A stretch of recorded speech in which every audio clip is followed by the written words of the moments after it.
Bonjour à toutes et à tous. Aujourd'hui, nous allons parler de la graisse.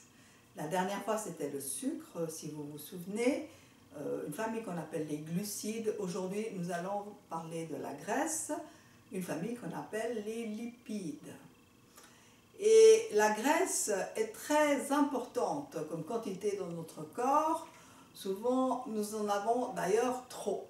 Mais même si nous sommes bien proportionnés, tout va bien, nous avons une grande quantité de graisse, elle est indispensable à la vie. En effet, chacune des membranes de nos cellules, qui sont des milliards, est faite d'une double couche de graisse. Et notre cerveau, qui est quand même un de nos organes les plus importants puisqu'il dirige un peu notre vie, c'est un gros paquet de graisse. Voilà. Donc, les graisses sont bonnes, mais pas toutes. On a tous entendu parler des bonnes et des mauvaises graisses. Alors, qu'est-ce que ça veut dire? Alors, la dernière fois, je vous ai parlé du sucre. Ce que je ne vous avais pas dit, c'est que le sucre, en fait, il fait un truc comme ça. Voilà. Et il y a des carbones comme ça. Ça fait à peu près, ça c'est le glucose. Voilà. Ça fait une sorte de couronne. Et en fait, les graisses, c'est pas comme ça, c'est des chaînes. Donc on va toujours avoir notre structure avec du carbone, de l'oxygène et de l'hydrogène. Mais cette fois, on a surtout affaire avec des carbones et des hydrogènes. Donc en fait, on a des chaînes de carbone. Donc je vais vous en dessiner juste quelques atomes pour que vous compreniez le principe. Donc on a 1, 2, 3, 4, voilà, atomes de carbone, en sachant qu'il peut y en avoir 15, 18, 25, enfin, il y a des longues chaînes et des courtes chaînes. Ça c'est juste pour vous expliquer un principe. Et il faut savoir qu'un atome a la possibilité de se lier à 1, 2 ou 4 molécules ou plus, hein, selon sa structure chimique. Et le carbone a la possibilité de se lier à 4 autres atomes. Donc en fait, si je vous dessine juste le carbone avec ses liaisons potentielles, ça donne quelque chose comme ça. Je vais vous mettre les liaisons en vert. Donc il peut avoir 1, 2, 3 ou 4 liaisons possibles.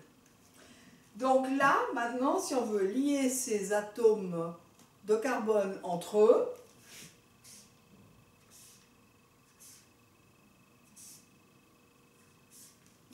eh bien, vous voyez que, par exemple, ce carbone-là, il a déjà 2 de ces options qui sont utilisées.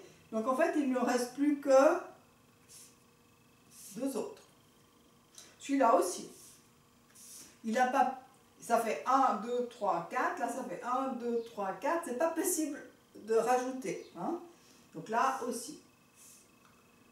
Par contre, là, comme il n'y a pas de carbone, il pourra prendre une autre molécule. Et la plupart du temps, c'est de l'hydrogène. Alors, je vais vous dessiner ça.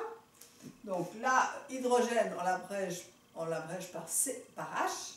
Donc, un hydrogène là, un hydrogène là, un hydrogène là, un là, un là, un là. Vous avez compris l'histoire? On va jusqu'au bout. Voilà. Donc ça, c'est une graisse. C'est une chaîne lipidique. Là, elle est très courte. C'est juste pour la démonstration. Et quand toutes les positions sont occupées, on dit c'est une graisse qui est saturée. Graisse saturée.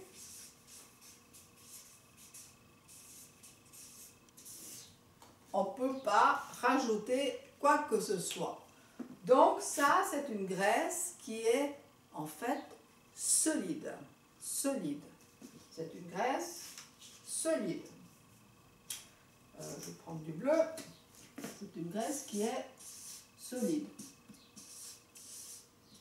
Ça veut dire quoi, une graisse solide, on va dire à température ambiante, donc c'est par exemple du beurre, du saindoux ou de la noix de coco. Ce sont des graisses solides à température ambiante. Il n'y a rien qui bouge. Et ces graisses-là, elles nous posent des problèmes. Parce que dans le corps, elles nous encrassent. Elles se posent quelque part, elles ne bougent plus.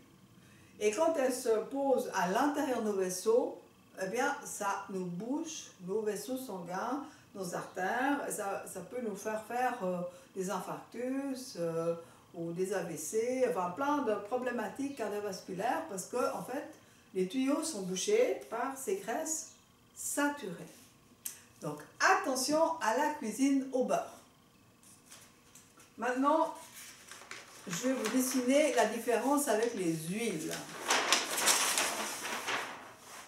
Alors les huiles, je vais vous donner trois huiles, mais il y en a aussi énormément. Donc il y a l'huile d'olive, il y a l'huile de tournesol, il y a l'huile de colza, pour vous expliquer d'autres choses là. Donc je vous rappelle la graisse qui est saturée, c'est juste pour redire ce qu'on a. Donc c'était comme ça, hein. Ça, 1, 2, 3, 4, voilà, c'est juste, ça c'est saturé. Avec justement ces liaisons-là, hein. Voilà, avec des H, des hydrogènes, voilà. Donc ça c'est juste pour redire ce qu'on a dit tout à l'heure, parce qu'on va comparer ça avec d'autres huiles. Donc maintenant, je vous dessine c'est un exemple, c'est une huile monoinsaturée.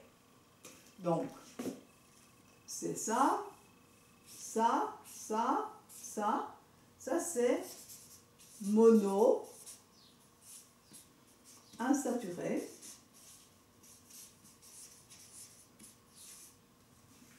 Alors, ça veut dire quoi? Ça veut dire qu'il y a là, là, là, là.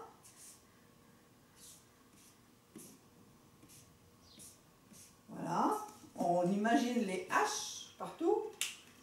Je ne les mets pas pour gagner du temps. Et là, il manque un H. Cette place, elle est vacante.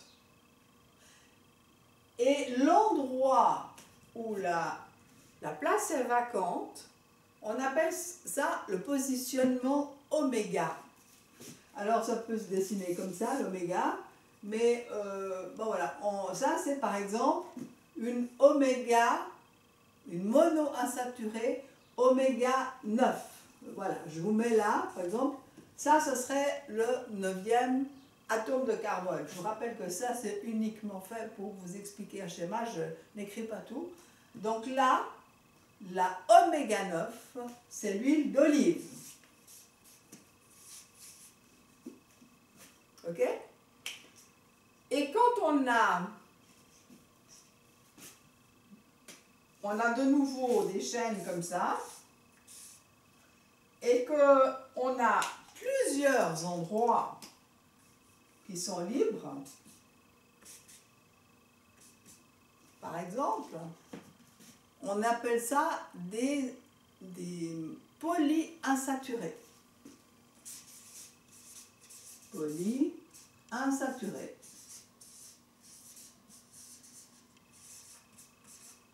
Ça veut dire qu'il y a plein d'endroits où il manque des hydrogènes.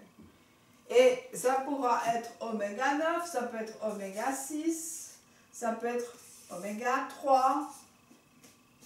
D'accord? En sachant que c'est l'endroit qui nous intéresse, qu'on décrit, et qu'il y a d'autres endroits qui sont occupés ou pas occupés, qui font ce changement donc de polyinsaturé. Donc ça c'est une graisse saturée et ça c'est une graisse polyinsaturée. Donc là par exemple, celle qui est la plus intéressante au point de vue des oméga 3, c'est des huiles de poisson quand c'est animal, ou bien simplement la colza. Voilà. Donc, là, ça, cet endroit-là, qui est cet endroit où c'est libre, en fait, donne une souplesse à cette molécule. C'est un peu comme le chêne et le roseau. La molécule oméga 9 permet de bouger, ce que ce n'est pas du tout possible pour une saturée. Donc, en fait, ça, c'est solide.